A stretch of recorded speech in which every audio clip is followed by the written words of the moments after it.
ሰላም ጤና ይስጥልኝ የኩሽና ቤተሰቦች ዛሬም በድጋሚ በሌላ ቪዲዮ መጥቻለሁ። ዛሬ ደግሞ ይሄን የምታዩትን ቆንጆ የምንቸት ወጥ አብረን እንሰራለን። ቪዲዮን ተከታተሉት። እዚህ ጋር 4 ቀይ ሽንኩርት ከትፌ አዘጋጅቻለሁ። እሱን ድስት ውስጥ አረገውና በደንብ አበስለዋለሁ። ውሃውን ተፍቶ እስከሚጨርስ በደንብ እንዳይዝ ያማሰልኩኝ። ካበሰልኩት በኋላ ዘይት ጨምራለሁ። ዘይት ጨምር አላበዛም በኋላ ቅቤ ስለማድረግ ብዙም ሳይሆን ትንሽ ዘይት አረግበትና በዘይቱ ደግሞ በደንብ አበስለዋለሁ። ሽንኩርቱን በዘይቱ በደንብ ካበሰልኩት በኋላ አልጫ ምንቸት ስለሆነ የምሰራው እርድ ጨምርበታለሁ። እዚህ ጋር አንድ የሾርባ ማንኪያ የሚሆን ነው የምጨምረው። እናንተ ግን እንደፈለጋችሁ ከፈለጋችሁ ማብዛትም መቀነስም ትችላላችሁ።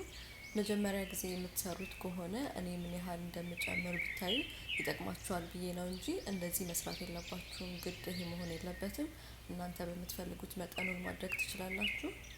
ከዛ እርዱን አስገብቼ በደንብ እንደዚህ አብረን ደግሞ እናበስለዋለን ማለት ነው። በመቀጠል 2 የሻይ ማንኪያ የሚሆን የተፈጨ ዝንጅብልና ነጭ ሽንኩርት አለ። እሱንም ጨምርበታለሁ። ነጭ ሽንኩርትና ዝንጅብል ለወጡ በጣም ጥሩ ጣዕም ይሰጥልናል። በዛ ላይ ደግሞ ለጤናችንም በጣም ብዙ ጠቀሜታ አለው። ለዚህ ወጥ ስትሰሩ እናንተም እሱን ብትጠቀሙ ጥሩ ነው እላለሁ። ነጭ ሽንኩርትና ዝንጅብሉን ከትቼ ካበሰልኩት በኋላ የተፈጨ ስጋ አለኝ። እሱን ደግሞ ጨምርና አበስለዋለሁ ማለት ነው።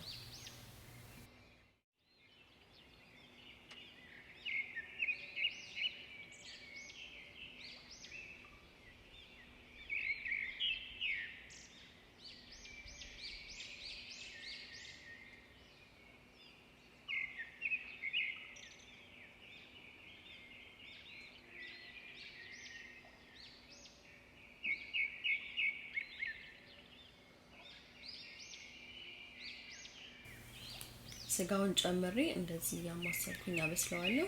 ስጋው ደግሞ የተፈጨ ስለሆነ ብዙ ሰዓት አይፈጅም ለመብሰል፣ ቶሎ ይበስላል። ከዛ ካበሰልኩት በኋላ እዚህ ጋር እንደምታዩት ውሃ ጨምርበታለሁ። የሞቀ ውሃ ነው፣ በደንብ የሞቀ ውሃ ነው የምጨምረው። ወደ 2 ኩባያ ከግማሽ የሚሆን ውሃ ጨምሬ እሱን ደግሞ ትንሽ አንተከትከዋለሁ።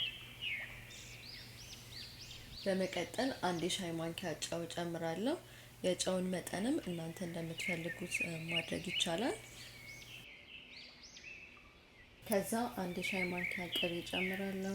እሱን ጨምሬ ካዋሃድኩኝ በኋላ ደግሞ ግማሽ የሻይ ማንኪያ ኮረሪማ ጨምራለሁ ለጣዕም አሪፍ እንዲሆንልኝ። በመቀጠል እሳቴን በደንብ ቀንስና ለ15 ደቂቃ እያማሰልኩኝ ሁሉ ነገር እንዲዋሃድ አደርገዋለሁ። የተቀቀለ እንቁላል አዘጋጅቻለሁ። እሱንም ጨምርበታለሁ። እንቁላል ግዴታ ማድረግ የለባችሁም፣ ግን አብሮ ሲበላ በጣም ይጣፍጣል። ለዛ ነው እኔ ጨመርኩበት እና እናንተም ከፈለጋችሁ ብትጨምሩበት ጥሩ ነው እላለሁ። ቪዲዮን እንዳያችሁት ምንቸት መስራት ይሄን ያህል በጣም ከባድ አይደለም። እኔ ራሱ ድሮ ሳስበው በጣም ከባድ አድርጌ ነበር የማስበው፣ ግን ቀላል ነው። ሰርታችሁ ሞክሩት። ይሄ ቪዲዮ ደግሞ እንዲሳካ ይሄንን አሰራር ያሳየችኝ እህቴ ሚሚ ናት። ስለዚህ እሷንም በዚህ አጋጣሚ ማመስገን ፈልጋለሁ። ቴንኪው ሚሚዬ።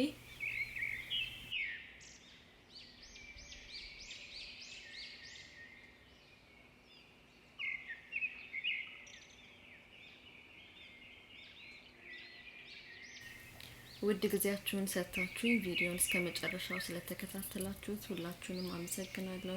የኩሽና ቤተሰብ ሆናችሁ ለምታበረታቱኝ ሁላ እግዚአብሔር ያክብርልኝ። ቤተሰብ ያልሆናችሁ ደግሞ የደውል ምልክት በመጫን ቤተሰብ ሁኑ። በሌላ ቪዲዮ እስከምንገናኝ ሰላም ሁኑልኝ።